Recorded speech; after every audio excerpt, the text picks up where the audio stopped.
Bai, hobeto ikusteko, bai. Eskerrik asko. Ba, listo. Bueno, zuk igual besteak ez dituzu ikusiko, baina, bueno, joango gara igual galderaren bat edo badago esango dizugu, bale? Bale, bai, hori ni, gauza hori, hau, etxaldia pentsat, prestatu dut gazteleraz, ez da, euskara ez da lehenengo hizkuntza ez dakit ondo dagoen, baina galderak edo badaude berdintze gazteleraz edo euskaraz egitea. Bale. Bale, ez dakit. Bale. Bai, aginarak esan zian gazteleraz zela, orduan ez dakit, orain euskara ez dakit, baina, bueno. Bai. Berdintze, Euskeraz egiten dugu, bueno, dozte hemen, bai, guk bilerak beti euskeraz. Baina, bueno, berdin da, Bale, bueno, ez dakit, bai. Gazteleraz, orduen, bueno. Baina, euskeraz egin zaiatu nezitek egiten, baina ez dakit. Ni normalea gazteleraz egiten dugu, eta gero galderak gazteleraz euskeraz, ez dakit. Bai. Esan didate mesedez hobeto ahoskatzeko ez dela oso, edo astiroago, edo ondo entzuten. Astiroago oso azkar, oso azkar ez egiten. Orduan gazteleraz egin gudu seguruz, ez dela trabatuko nezean. Venga. A ber, zelan jarri aldoten hau endio. Zaiatuko nezea ikusten duzuten. Ba, ezin dut jarri handiago hau. Ikusten duzue... Bai. Barkatu gazteleraz egin duen esan du? Bai. A ber, ez dakit ikusten duzuen... Ikusten duzue hau? Bai, ikusten dugu, bai. Bai, ondo? Bale. A ber, funtzionatzen du ez, aldatzen badut. Ez que ez zaituztet ikusten... Karo, ez hartzen dozunean zure aurkezpena ez da ikusten. Ez da ikusten? Zurea bai, ikusten da, baina zuk ez gaituzu ikusiko gu. Karo, ez dut ezer ikusten. Baina, bueno, nire gut aurkezpena eta, bueno, galderari badago edo, mesedez esan, ez dut ezer ikusten. Orduan, bai. Esango dizugu, lasai, eskerrik asko. Vale. Bueno, hori aldatuko gaztelerara eta, bueno, edo zer gauza badago, eske material guztia dauzkago gazteleraz eta sei, goza bestela euskeraz, así que, bueno, eso, nada. Mi nombre es Jon San Pedro y soy investigador postdoctoral en BT3 de cambio climático. Y bueno, eso, pues voy a intentar que sea lo mejor posible a pesar de que sea online y bueno, he intentado hablar de los temas, voy a intentar partir la charla en 4 bloques y eso, como os digo, no veo ninguna mano ni nada, así que por favor me interrumpís si no se entiende cualquier cosa, si queréis hacer alguna pregunta. De todas maneras, después de cada bloque, pues intentaré dejar un tiempo para preguntas, para clarificar las cosas. Bueno, siguiendo un poco con el programa, pues eso, el primer bloque es hablar un poco de cambio climático, de qué es y dónde estamos y qué podemos hacer. Luego el bloque 2 es un poco más centrado en energía, en descarbonizar y ver cuáles son los retos de descarbonizar el sistema energético. Después hay un tercer bloque del Plan Nacional de Energía y Clima de España, que es el PNIE, no directamente, pero bueno, hay otros planes que podemos comentar. Y luego un poco, pues siguiendo lo que me comentaba Maider, pues intentar también ver un poco qué recursos hay para integrar estos temas en el sistema educativo, ¿no? Entonces, pues bueno, antes de empezar, pues, ¿quiénes somos? Eso, nosotros somos del Centro Vasco de Cambio Climático, el BC3, y somos un centro de investigación, sobre todo sobre causas y consecuencias del cambio climático, ¿no? Y estamos en Leioa, en el campus de la UPV, en Vizcaya, y somos unas 80, 90 personas, somos 80 investigadores, llevamos pues algo más de casi 15 años de investigación, y eso, pues básicamente la idea es trabajar en la ciencia del cambio climático, en ver las causas y también, sobre todo, trabajar en el diseño de políticas. Trabajamos pues mucho con Escojo Larice, trabajamos con el MITECO también en España y con otros organismos europeos para intentar contribuir en el diseño y la implementación de políticas de cambio climático, ¿no? Y bueno, pues un poco para que veáis un poco cómo va a ir la charla, pues nosotros en BC3 somos 5 líneas, desde la ciencia más pura de glaciología o estadística sobre cambio climático, y luego hay otros temas sobre mitigación, adaptación, salud, inteligencia artificial. Y bueno, yo trabajo en la línea 2, que es un poco, pues eso, cambio climático y la transición energética. Entonces, pues bueno, yo más o menos lo que yo os quiero contar es, pues eso, esta línea de investigación que tenemos en el centro es un poco pues ver el cambio climático e influir en las políticas en cómo podemos adaptarnos y cambiar las cosas, ¿no? Y entonces, pues bueno, entrando con el bloque 1, con el cambio climático, digamos, con lo más, me gustaría pues centrar un poco los conceptos, ¿no? Antes de empezar a hablar sobre soluciones y sobre dónde estamos y sobre cómo podemos descarbonizar, pues eso, ¿qué es el cambio climático? ¿No? Cuando hablemos de descarbonizar el sistema energético, vamos a tener que tener claro cuáles son la problemática con las que nos enfrentamos y cuáles son los diferentes problemas que tenemos como sociedad, ¿no? Pero intentando identificar los diferentes problemas que muchas veces pues, están unidos, ¿no? Entonces, pues bueno, me gustaría hablar primero de cambio climático, que es los cambios en diferentes variables climáticas relacionadas con el calentamiento global, pero no tiene que ver, bueno, aunque esté directamente relacionada, otro problema es la contaminación del aire en las ciudades, que es un problema muy importante también, pero no está directamente relacionado con el cambio climático, a pesar de que las fuentes de los dos problemas suelen ser las mismas. También podemos hablar de basura oceánica o de plásticos en el mar, o también de agujeros en la capa de ozono, ¿no? Y bueno, pues estos son 4 problemas diferenciados en la que muchas veces las fuentes son las mismas, pero que no necesariamente tienen que ir de la mano, que no me gustaría que mezcláramos los conceptos cuando hablamos de estos problemas, ¿no? Entonces, pues bueno, también una cosa que hoy en día pasa mucho cuando hablamos de cambio climático es el saber diferenciar entre tiempo, o en inglés el weather, que es el corto plazo, ¿no? Que es las condiciones atmosféricas, perdón, en un lugar o en un tiempo específicos, con el clima, ¿no? Que son los patrones atmosféricos como a largo plazo en un lugar específico. Porque esto se puede ver mucho y justo creo que hoy esta diapositiva va bastante bien, ¿no? Pues porque se puede ver que la gente está poniendo en duda el cambio climático porque estamos teniendo episodios de nevadas como justo hoy. Y bueno, me parece que esto lo vamos a ver ahora, que hay que saber diferenciar entre los patrones atmosféricos a corto plazo, las condiciones atmosféricas a corto plazo, y los patrones o la evolución de estas variables a largo plazo, ¿no? Entonces, pues bueno, simplemente poner esta diapositiva que siempre es un problema este negacionismo hacia el cambio climático, es un problema que ha pasado siempre en la historia de la humanidad, como veis en esa viñeta, y siempre pues tenemos estos discursos, ¿no? Independientemente que tengamos bastante consenso científico en que el cambio climático es real y está pasando, pues un poco no amparándose, ¿no? en estos eventos fuertes, pues a lo mejor hay gente que lo pone en duda. No quiero entrar más en esto porque, bueno, hay bastante consenso científico, pero bueno, intentar diferenciar estos conceptos, ¿no? Por último, pues esto, podéis ver cuando hablamos de weather o de tiempo, normalmente tenemos escalas muy cortas, y ahí podemos ver en el gráfico de arriba, en la línea, ¿no? Pues veis cuál es, digamos, la evolución de la temperatura interanual. No sé. Sharon, eske solapatzen ari dira.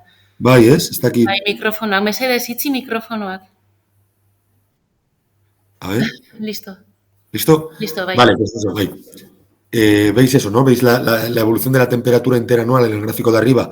Que lógicamente va cambiando a través de los meses, y lo mismo con la precipitación, pero abajo, por ejemplo, podéis ver la evolución de la temperatura media desde 1850 hasta el año 2017, y veis que aunque tengamos esta variación interanual, pues los patrones, no a largo plazo, vemos cómo la temperatura va aumentando, ¿no? Entonces, pues bueno, esto me parece un concepto muy clave, muy interesante, ¿no? Y que elimina los discursos que estamos viendo hoy en día, y bueno, simplemente para tener esta distinción clara antes de seguir. Entonces, pues bueno, también para... Voy a quitar esto... Vale. También para tener los conceptos claros, ¿no? Pues muchas veces mezclamos el efecto invernadero, el calentamiento global o el cambio climático, ¿no? Entonces, intento poner estas gráficas o estas figuras que está partida en dos. Entonces, veis a la izquierda que veis que el efecto invernadero es un efecto natural de la Tierra, ¿no? Pues básicamente la atmósfera está formada por diferentes gases de efecto invernadero, sobre todo CO2, y básicamente pues vemos que la radiación solar entra en la Tierra y luego rebota y sale y sigue rebotando y entrando y saliendo por quedándose una parte del calor en esta atmósfera, y esto hace, por ejemplo, es un efecto natural que hace que la Tierra sea habitable por los humanos, ¿no? Esto se llama efecto invernadero, que calienta la Tierra, pero haciendo que la Tierra sea habitable. Sin embargo, a la derecha veis que cuando los humanos emitimos gases de efecto invernadero, lo que hacemos es aumentar la concentración de estos gases, sobre todo de CO2, en la atmósfera, y entonces una vez que la radiación solar entra, no le dejamos salir, y entonces lo que hacemos es que la Tierra se caliente aún más de lo que haría con el proceso natural, y entonces ocurre este cambio climático, ¿no? Entonces, bueno, simplemente para no mezclar conceptos, que el cambio climático, digamos que es causa del calentamiento global, que es causa del efecto invernadero, y este incremento del efecto invernadero está formado por la emisión de gases de efecto invernadero, normalmente y sobre todo de origen humano, no sobre todo CO2 o carbono dióxido.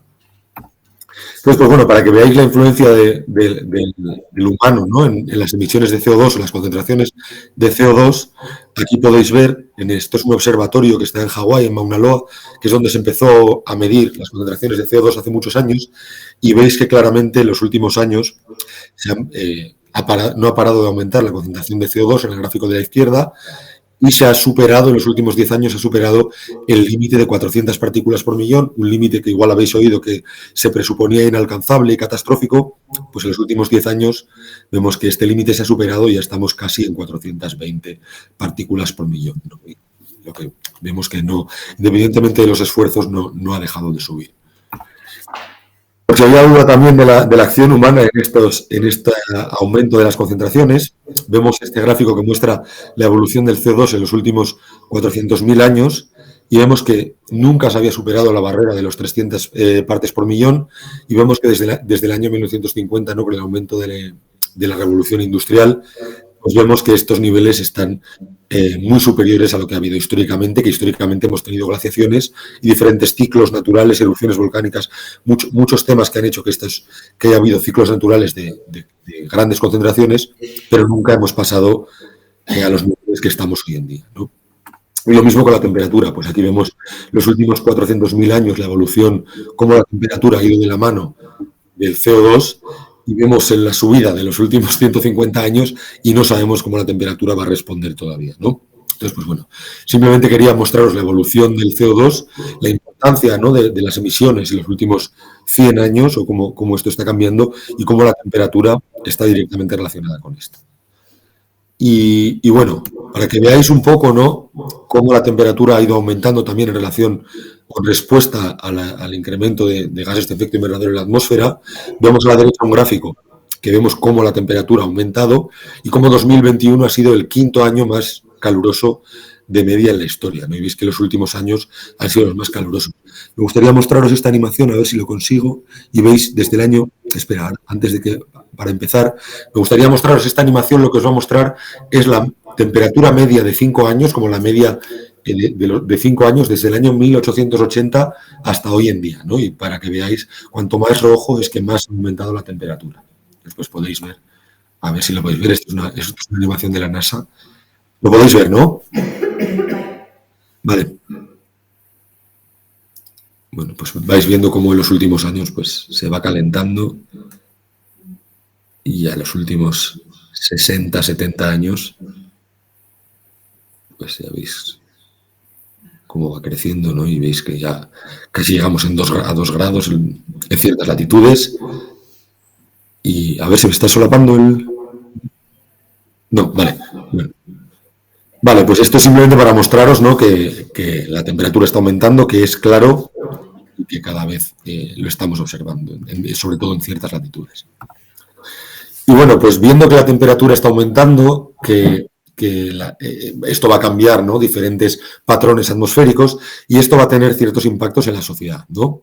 Pues primero quería centrarme un poco en los impactos biofísicos, y luego veremos las consecuencias, pues digamos, que más nos afectan a nosotros, ¿no?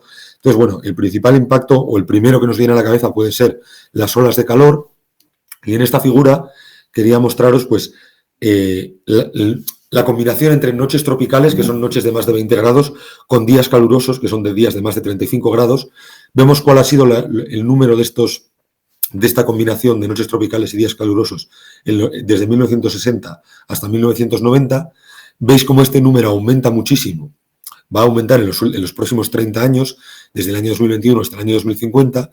Y si no hacemos nada contra el cambio climático, veis que la proyección a más largo plazo, al final de este siglo, veis que comparado con los últimos años, pues va a haber muchísimos días calurosos y noches tropicales que pueden crear muchísimos problemas, como vamos a ver a continuación, ¿no? Creo que se ha normalizado el hecho de tener temperaturas por encima de los 44 grados, y esto también pues hace que podamos tener problemas de incendios aumentados en los últimos años, que ya lo vemos en las noticias, ¿no?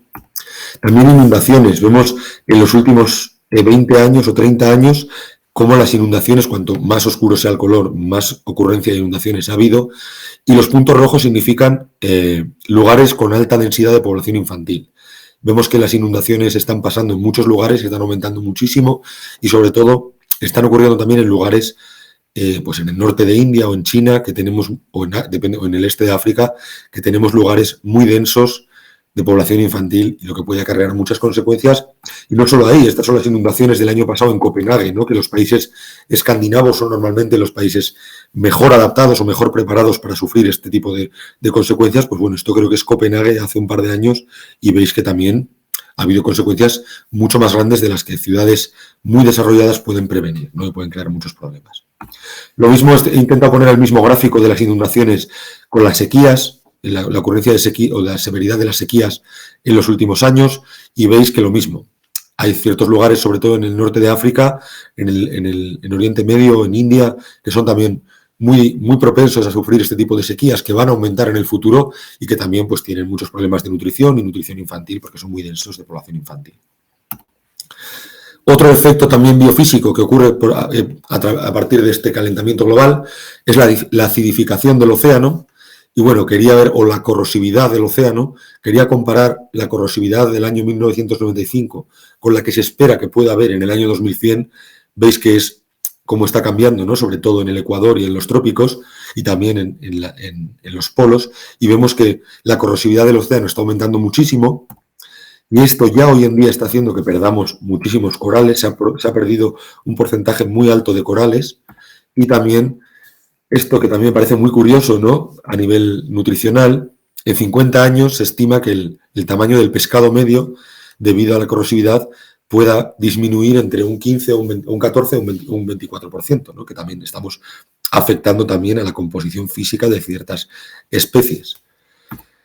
Y estos efectos biofísicos van a tener problemas a nivel, digamos, económico o social, porque lo primero es que estas sequías o estos aumento de eventos extremos y precipitaciones van a tener consecuencias muy directas, por ejemplo, en los sistemas agrícolas y, lógicamente, va a haber menos tierra para producir y va a ser más difícil producir lo mismo, y teniendo en cuenta que la población va aumentando, pues esto va a ser un reto, ¿no? Porque si tenemos menos tierra o menos tierra afectada para producir, para alimentar cosechas, o para producir cosechas para alimentar a una población creciente, pues esto se va a convertir en un reto pues cada vez más grande, ¿no?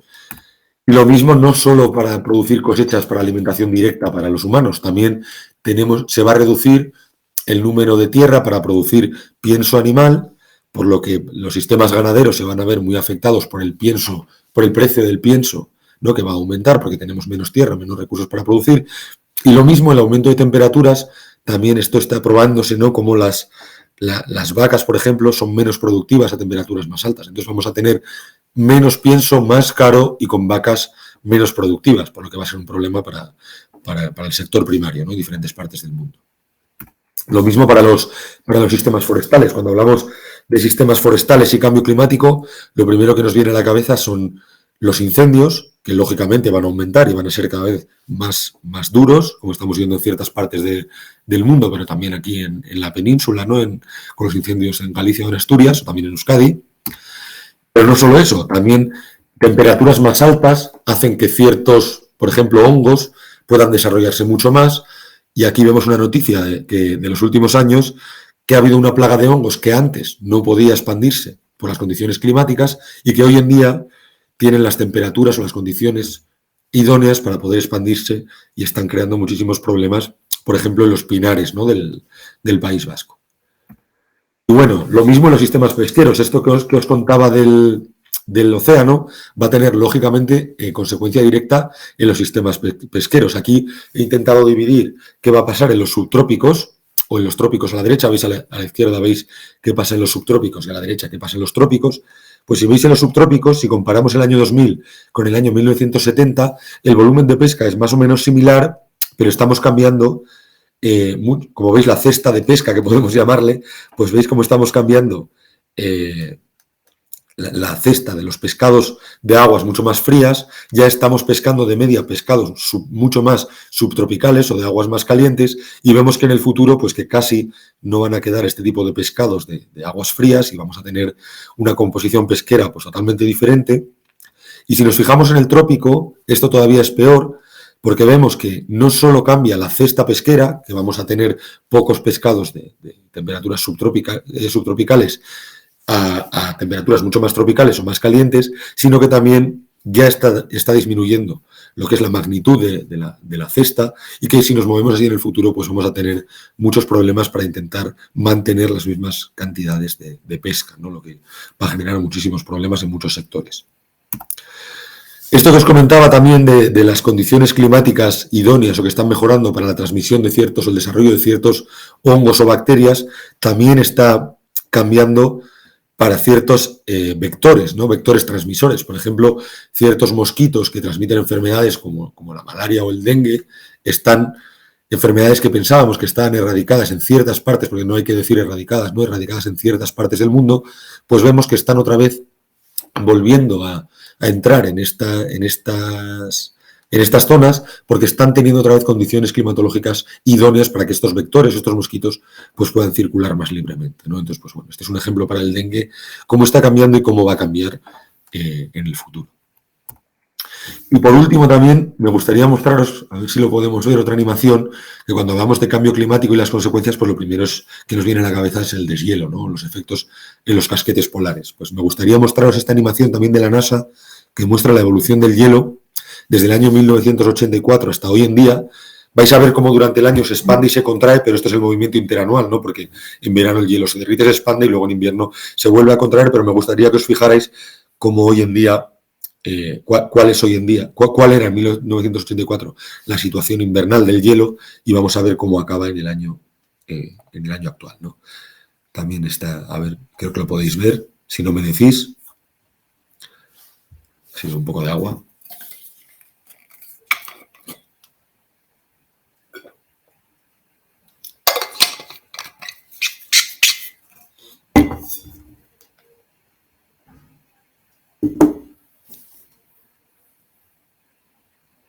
Bueno, pues veis ya que cada vez se va contrayendo menos hielo, sobre todo en los últimos años.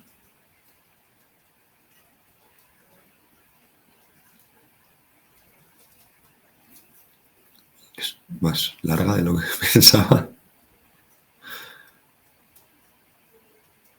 Y bueno, ya veis que se están perdiendo muchas, sobre todo en las partes más centrales.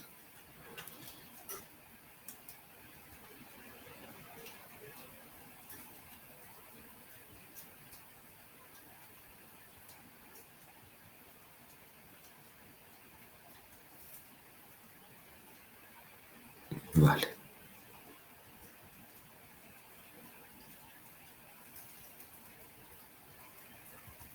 Vale, pues ya veis que lo que hay en el año 2016, que sigue bajando, pero esta animación está hasta 2016, comparada con el año inicial, que era 1984, pues veis que la diferencia es bastante notable, ¿no? Uno de los principales problemas es el deshielo y es uno de los principales problemas y focos científicos hoy en día. Y lógicamente, pues el deshielo hace que suba el nivel del mar, ¿no? Y veis cómo ha subido en los últimos 100 años, que aunque parece poco en milímetros, esto puede tener unas consecuencias muy importantes, ¿no?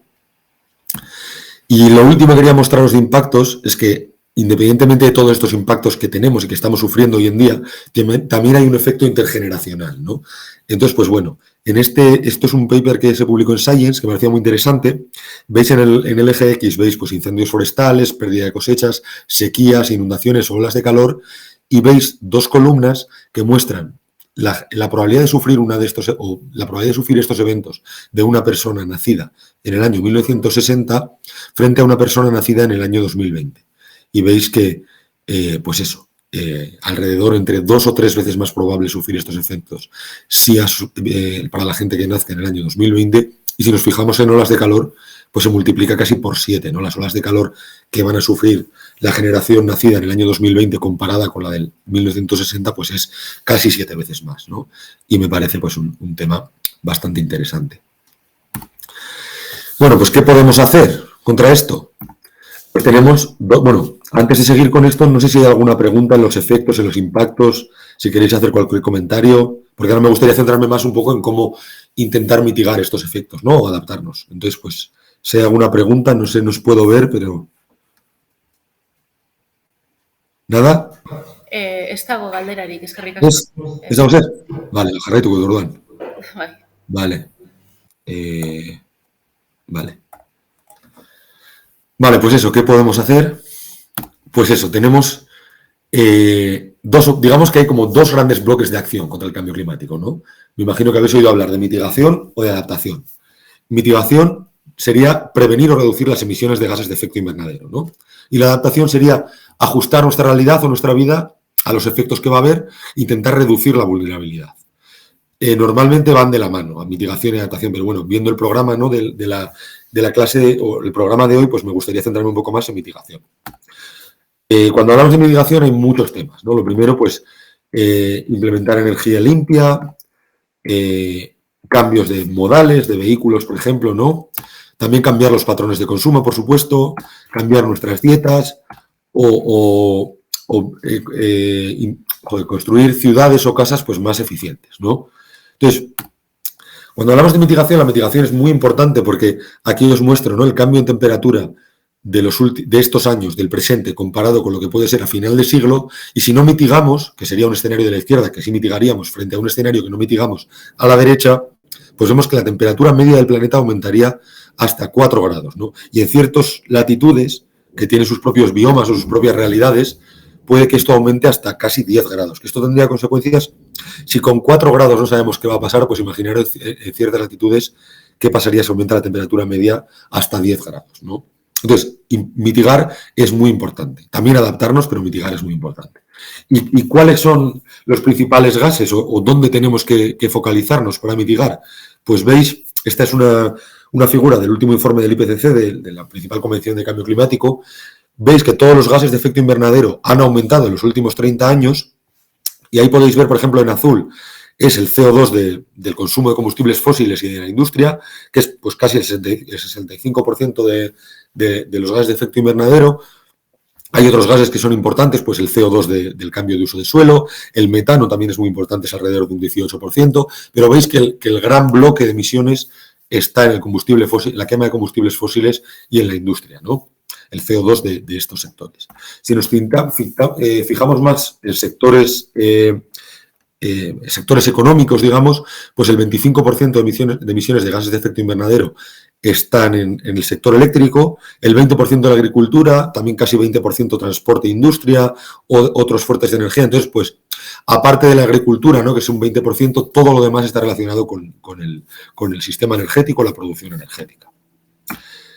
Entonces, pues bueno, volviendo a la figura de antes, de todas las opciones que hay, que claro que todas son debatibles y si tuviera tiempo, pues hablaríamos más en detalle de todas. Hoy me voy a centrar un poco y también viendo un poco el programa que comentaba Maider, pues un poco nos vamos a centrar en la transición energética sin olvidar que hay muchas otras cosas que podemos hacer, ¿no? Entonces, pues bueno, este gráfico ahora le voy a poner un poco de zoom, ¿no? Pero quería mostraros, esta es una de las principales figuras del IPCC del informe de este año, ¿no? Que muestra diferentes acciones que podemos hacer de diferentes sectores, energía, AFOLU, que es sistemas de tierra y uso de tierra y agricultura, edificios, transporte, pues el IPCC lo que hace es dividir un poquito en bloques las acciones que podemos hacer para mitigar y cuanto más ancha sea la barra, digamos que más potencial de mitigación tiene y cuanto más azul o más clarita o menos granate sea la barra, pues digamos que más barato es, ¿no? Entonces, pues ahí veis que las primeras líneas que veis en la figura, que ahora le voy a dar zoom, son, digamos, las más baratas y unas de las que más potencial tiene de mitigar. Si le damos eso, lo que os decía, un poquito de zoom, veis que instalar energía eólica o instalar energía solar van a ser una de las opciones con más potencial de mitigación y a su vez más baratas. Porque, por ejemplo, si veis un poquito más abajo, ¿no? en AFOLU, veis que la conversión de sistemas forestales o ecosistemas también tiene mucho potencial de mitigación, pero van a ser bastante más caras, ¿no? Que no digo para nada que haya que rechazarlas porque es muy importante, pero que digamos que hay como una primera acción muy clara y realmente barata que nos tendríamos que centrar para intentar bajar estas emisiones, ¿no? Y lo mismo, no sé si sois familiares con los Objetivos de Desarrollo Sostenible, muy brevemente, la sociedad o las Naciones Unidas definen unos Objetivos de Desarrollo Sostenible y una agenda para 2030, digamos que para asegurar que los países van a tener energía limpia, no va a haber pobreza, no va a haber hambre, digamos que es un concepto un poquito más amplio que la mitigación, y el IPCC muestra cómo estas acciones, todas las acciones de mitigación, de poner energías más limpias, de reducir o luchar contra el cambio climático, van a tener un coefecto que van a afectar a estos objetivos de desarrollo sostenible, ¿no? Voy a dar un poquito de zoom para que veáis que, por ejemplo, lo que hablábamos antes, ¿no? Estas opciones que son con mucho potencial y relativamente baratas de mitigación, que son la instalación de energía solar, de energía eólica, van a tener coefectos que si veis un más van a ser positivos, si veis un punto van a ser neutros o si veis un menos van a ser negativos en los diferentes objetivos de desarrollo sostenible. Por ejemplo, si nos fijamos en la solar, no solo es una energía, o la eólica, no solo son energías que son baratas y con mucho potencial de mitigación, sino que a su vez van a tener efectos positivos en otros objetivos de desarrollo sostenible como el 1, el 3 o el 7, ¿no? Que los veis ahí abajo cuáles son. Mientras que la captura y almacenamiento de CO2, la energía nuclear, pueden tener cierto potencial de mitigación, pero van a tener otros problemas, pues por ejemplo a nivel de salud, de agua, de residuos, que van a tener efectos en los objetivos de desarrollo sostenible. Entonces, pues, en este contexto veis, ¿no?, que quería mostraros que para luchar contra el cambio climático hay muchas opciones y hay que mirar muchas diferentes variables, ¿no? Hay que mirar el coste, hay que mirar el potencial de mitigación y hay que mirar el potencial, o digamos, el potencial efecto que tiene sobre otros objetivos de desarrollo sostenible, porque tenemos que tener en cuenta que el cambio climático es parte de un cambio global que queremos para mejorar el bienestar en general de las diferentes sociedades, ¿no? Entonces, pues bueno, dentro de esta complejidad que os quería mostrar, tenemos la política climática, ¿no? La política climática se diseña para intentar luchar contra el cambio climático en este contexto de cambio global y de objetivos de desarrollo sostenible. Llevamos prácticamente 30 años, ¿no? En el año 1990 se formó la Convención de Cambio Climático de Naciones Unidas y ha habido diferentes opciones, ha habido diferentes convenciones o diferentes reuniones, ahora sonarán estas COP, que llevan en los últimos 30 años. Por ejemplo, la COP3 fue en Kioto, que se instauró el protocolo de Kioto, que os sonará. Después hemos tenido la COP13, también que empezamos a hablar de un roadmap para el futuro en Bali. Y la última así grande pues ha sido en 2015 el Acuerdo de París, en 2016, como se firmó en la COP15 el Acuerdo de París, que es, digamos, el acuerdo que está ahora. Pero en vez de mostraros aquí con todos estos datos, he intentado exponeros esta animación, que no sé si va a funcionar, para ver un poquito el resumen de la política climática de los últimos 30 años, ¿no? A ver si se ve aquí.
Vale, pues básicamente es un vídeo de Cicero, los compañeros de Cicero que hacen muchos vídeos de este tipo, ¿no? Y esto es una reflexión, ¿no?, que os quería dejar, pues que llevamos 30 años de política climática, ya habéis visto en el vídeo, que lo explica mucho mejor que yo, que ha sido bastante caótico, ¿no?, y con intereses jugando muy diferentes en muy diferentes regiones. Independientemente que llevemos 30 años desde el año 1990, como veis ahí, con diferentes políticas climáticas, pues si veis las emisiones de CO2 en los últimos 30 años han seguido aumentando muy directamente, casi han seguido con un crecimiento exponencial de 1,65% anual, ¿no? Lo que parece pues que tenemos política climática, tenemos COP, pero cuando vemos la acción real y cuando vemos los datos, pues principalmente por el caos que es la política climática, pues no está surtiendo el efecto que desearíamos, ¿no? Simplemente esta reflexión. Y nada, galderari quedó, o si tenéis preguntas. Nada. Bueno, me interrumpí, sino voy a acabar este bloque hablando un poco del Acuerdo de París y de dónde estamos, ¿no? Barkatu. Bai, Bat dago. Bai, Bai, esan. Erderaz egin. Entzuten da, nahi dozu moduen ulertzen da euskaraz.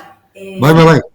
Hitz egiten duzunean trantsizio energetikoaz eta eguzki energia edo haize energiarekin, merkeenak izango liratekenak, baina eguzki energiaren kasuan edo bestearen kasuan inpaktu ekologikoa bebai, osea, oreka bat bilatu beharko litzateke, ez?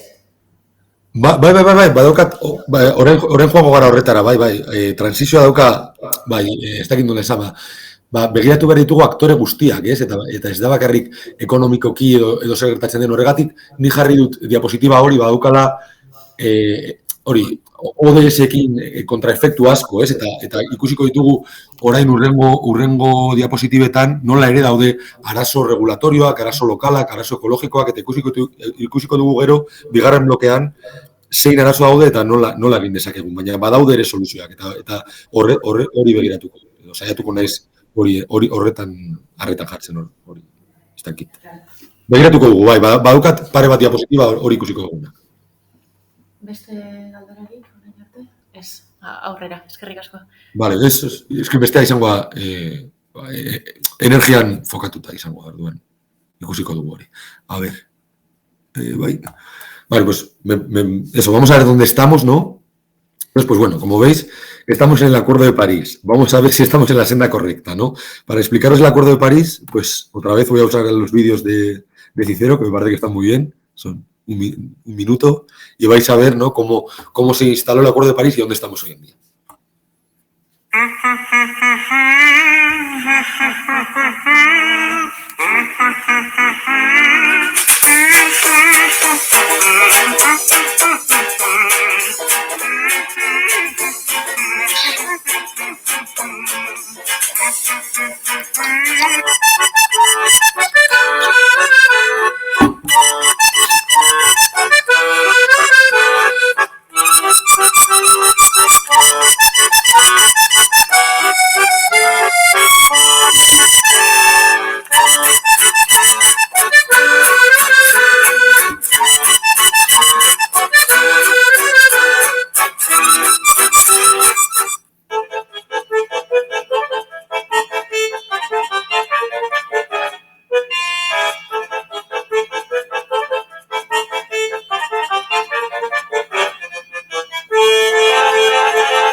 Vale, pues como veis eso, ¿no? El Acuerdo de París es intentar, este aumento de temperatura que os decía antes al principio, intentar mantenerlo por debajo de los 2 grados para final de década con esfuerzos para limitarlo a 1,5, ¿no?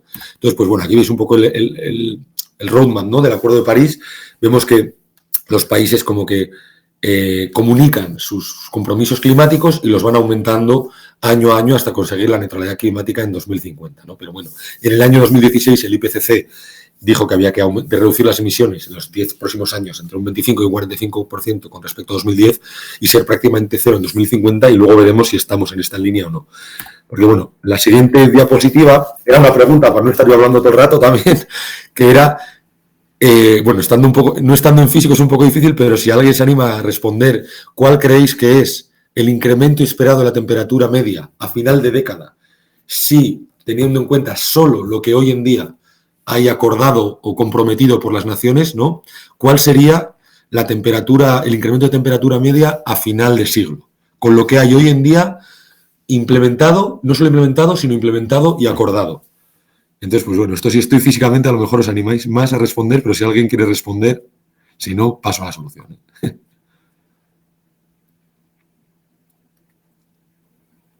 Vale. Hemen diote 3 lau edo. Hiru lau, bai? Hiru lau, bueno, pasatuko dut eta. Es que zaila da mendik egitea, baina, bueno, hemen daukazu, ez? Entonces, ikusten baduzue grafikoa, niri gustatzen zait ikustea, urdinekoa da current policies, lo que hay, digamos, implementado, eta gorrian dira pledges, ¿es? Bueno, no sé por qué estoy haciendo en euskera, me estoy liando un poco porque he visto en inglés, pero bueno, quiero decir que si veis en azul son las políticas que están actualmente implementadas y si veis en rojo son los compromisos climáticos, ¿no? Entonces, pues bueno, veis que aun y todo con los compromisos climáticos que tenemos post-París, todavía con esos compromisos que parecen muy ambiciosos y lo son, pero tenemos que hacer mucho más porque todavía la senda estamos entre 2,6 y 3 y con lo que ha implementado entre 3,1 y 7. Esas son las malas noticias. Las buenas noticias son que los peores escenarios ya prácticamente son muy improbables. Entonces, pues bueno, esto es un poco la senda que llevamos, ¿no? Más buenas noticias, por sacar algo que todos los países están aumentando el porcentaje de renovables en todas las partes del mundo, pero sin embargo las renovables todavía son una parte muy pequeña del mix energético global, ¿no? Entonces, pues bueno, tenemos buenas y malas noticias. Otra pregunta, si os animáis, ¿qué energía creéis que es la que hoy en día recibe la mayor cantidad de subsidios a nivel global? ¿Los combustibles fósiles, las energías renovables o más o menos parecido? No sé si lo estáis comentando, pero bueno, paso a... ¿Cómo os puedo ir? ¿Vai? Yo creo que los combustibles fósiles. Combustibles fósiles. Yo creo que sí.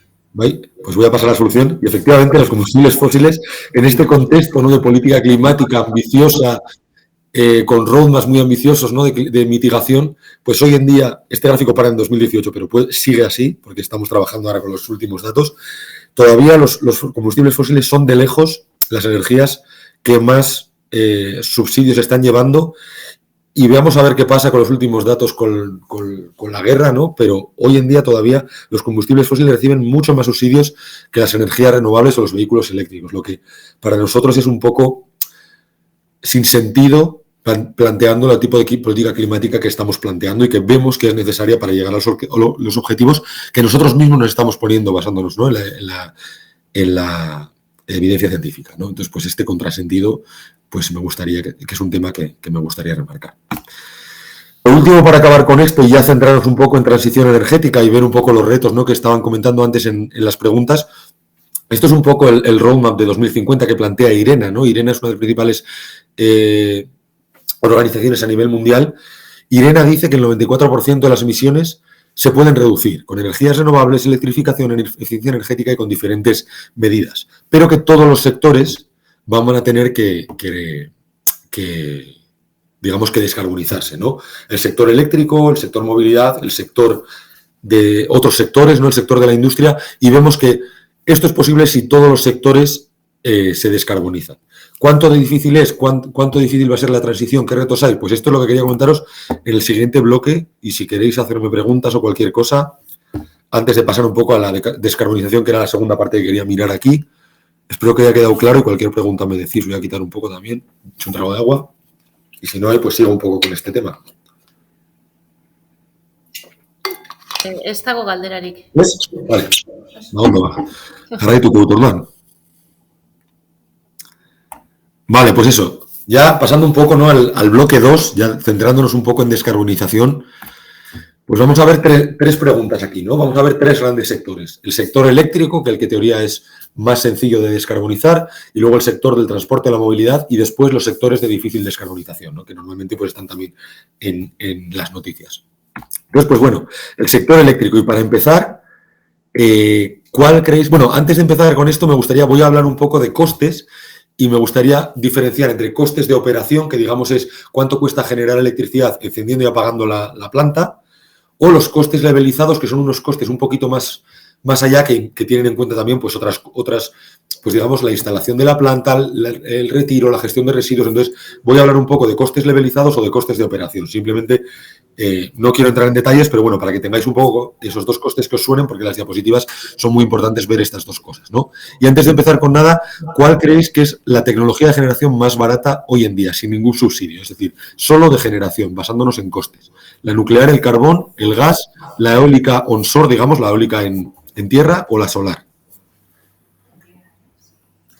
Nuclear, diñote demetik, Nuclear. ikatza.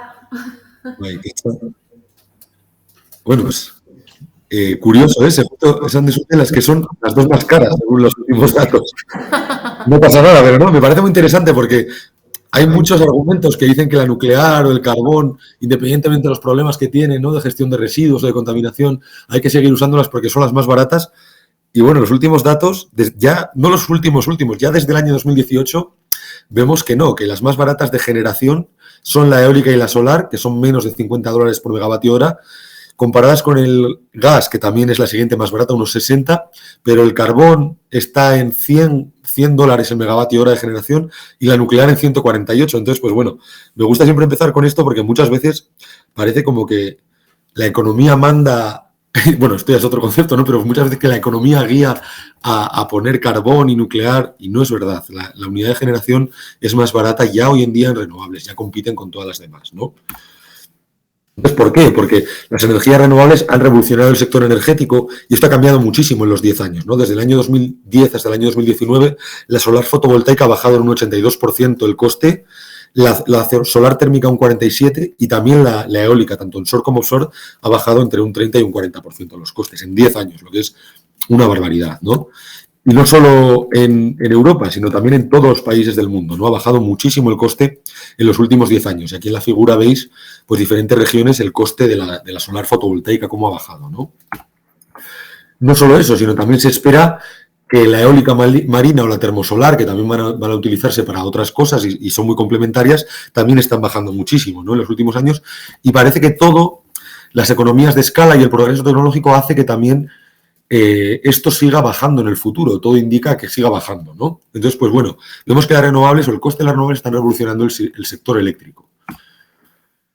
Esto es un reto, ¿no? Porque, bueno, sin entrar mucho en detalles, luego podemos hablar si tenéis preguntas, pero básicamente las renovables son variables y hoy en día no tenemos almacenamiento y entonces, pues, las curvas de generación eléctrica están cambiando muchísimo porque las renovables tienen que cumplirse ciertas condiciones, el viento para la eólica o el sol para la solar, que hacen que la curva de oferta de la demanda cambia muchísimo. Entonces, el sistema con muchas renovables, veis a la derecha, que tiene una curva de generación que se llama curva de pico de pato, porque claro, tenemos esta forma, que claro, si veis esta curva de la generación de la demanda total menos la generación renovable, si veis las horas del durante el día, veis que, claro, tenemos mucha solar en el sistema eléctrico y no necesitamos de otras generaciones. Sin embargo, a partir de ciertas horas, necesitamos, hoy en día, por la falta de almacenamiento, necesitamos otro tipo de energías, otro tipo de fuentes energéticas, como por ejemplo el gas, y entonces vamos a tener estos picos y estas curvas de demanda que tienen unas funciones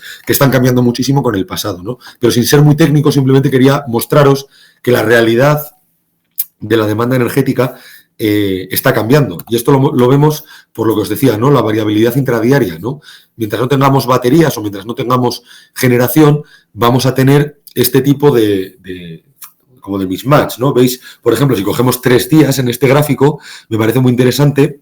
Si tenéis dudas me podéis comentar, pero básicamente la línea negra muestra la demanda, ¿no? A ciertas horas del día la demanda aumenta y entonces la demanda la podemos, a ciertas horas del día, la vamos a satisfacer con la generación térmica, por ejemplo, con gas o con lo que sea. Cuando tengamos renovables, vamos a poner las renovables, pero va a haber unas horas del día en la que no tengamos renovables y todavía no tengamos suficiente generación térmica y vamos a tener estos huequillos azules que serán que no vamos a llegar a la demanda y, por contrario, en el día 2, por ejemplo, veis que hay unos áreas verdes que son momentos del día en el que vamos a tener condiciones solares, por ejemplo, climáticas muy favorables y vamos a generar más electricidad de la que la demandamos.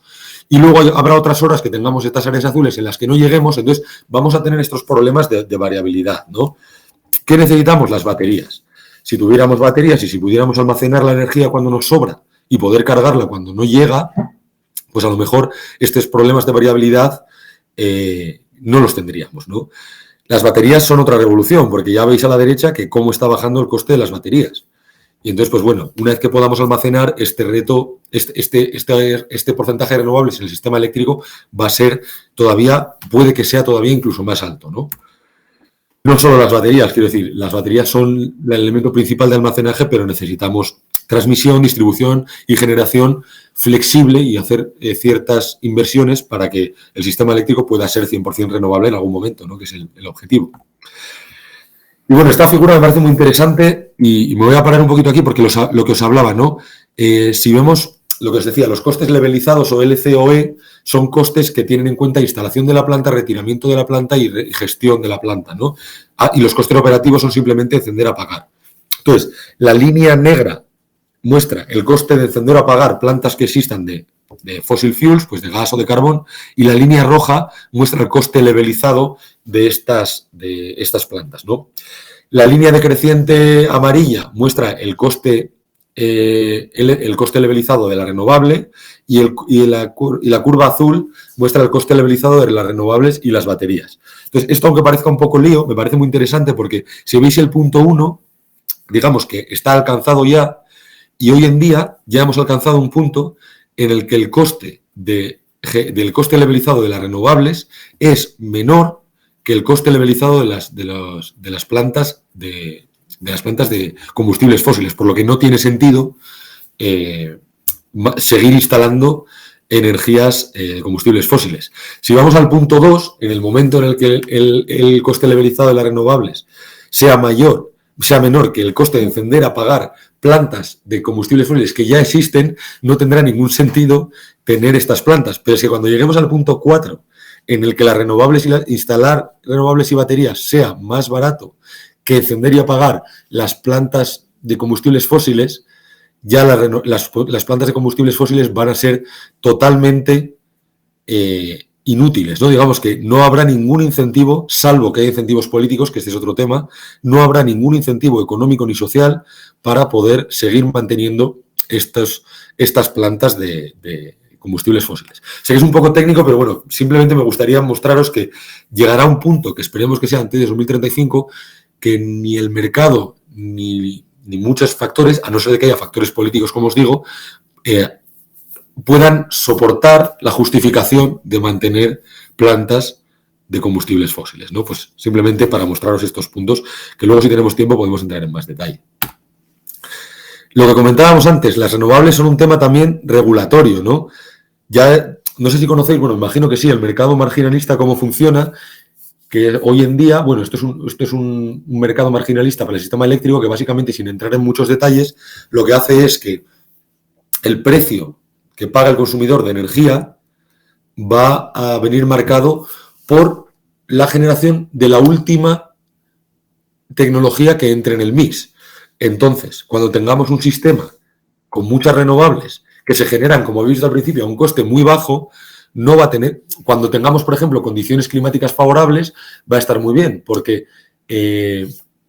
digamos que si toda la demanda eléctrica la podemos cubrir en cierta hora con energías renovables, el precio lo va a marcar la renovable. Sin embargo, si hay unas partes del día en las que vamos a necesitar un porcentaje muy pequeño de gas, digamos que con el sistema actual de precios, toda la energía que se vaya en una hora en la que necesitamos un poquito de gas va a estar marcada por el precio de ese gas, digamos, por este precio marginalista, ¿no? Espero que esto quede claro. Entonces vamos a estar, o las eléctricas van a estar poniendo un precio del gas cuando en realidad su coste de generación renovable va a ser la principal y va a ser muchísimo más barato. Entonces los beneficios de estas eléctricas pues van a ser altísimos. Y esto, digamos que no se va a poder mantener. Hay diferentes maneras de atacar esto, desde cambiando radicalmente el sistema o en el corto plazo, con lo que estamos viendo actualmente, pues poniendo topes o haciendo subastas de energía en vez de cada hora a medio o largo plazo. Pero bueno, lo que antes se daba por hecho, que un sistema marginalista, independientemente que podía tener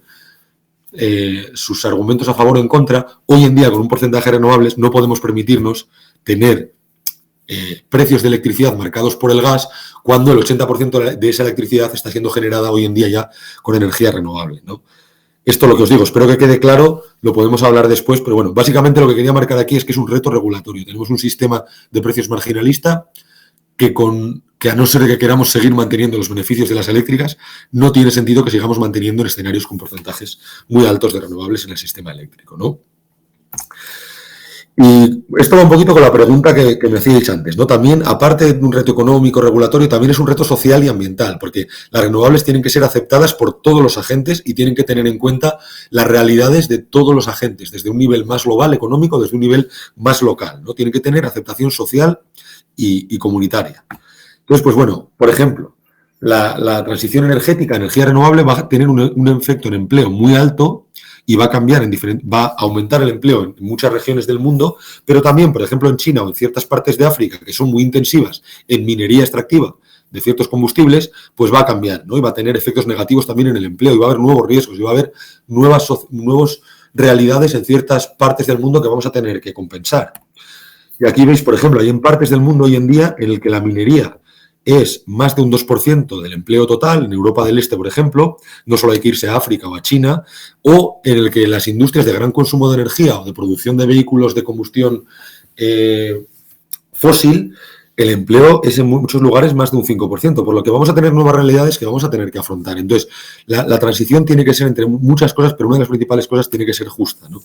En España no ha habido una estrategia de transición justa que ha afectado, por ejemplo, al cierre de las minerías, pero las minerías en España han sido muy localizado en cierta región y se podía compensar muy fácilmente. Cuando tengamos volúmenes de empleo muy altos, pues esto va a tener que analizarse, ¿no? Entonces, que la transición sea justa es muy importante.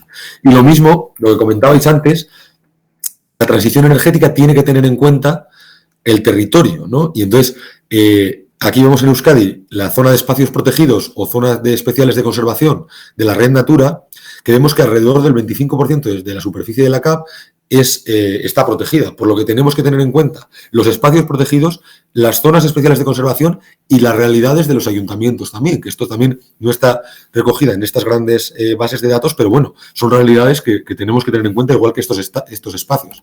Y lo mismo con la Red Natura a nivel Estado, ¿no? Tenemos espacios naturales protegidos, reservas naturales, áreas marinas protegidas, monumentos naturales a nivel estatal, pero también tenemos, la Red Natura también marca, ahí veis, por ejemplo, en verde claro, los LIC, que son los lugares de interés común, los CEC son las zonas especiales de conservación, también tenemos en naranja las zonas especiales de protección